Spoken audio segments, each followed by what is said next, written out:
रुक जाओ अल्लाह के प्यारे बंदो, जब वीडियो आपके सामने आ ही गया है तो एक छोटी सी दुआ पढ़कर जाओ।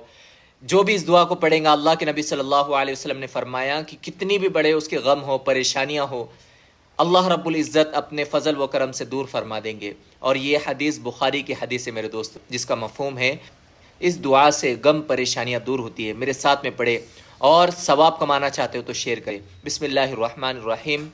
अल्लाहुम्मा रहमतका अर्जू फला तकिलनी इला नफ्सी तरफत आइन व अस्लिह ली शानी कुल्लुहु ला इलाहा इल्ला अंत।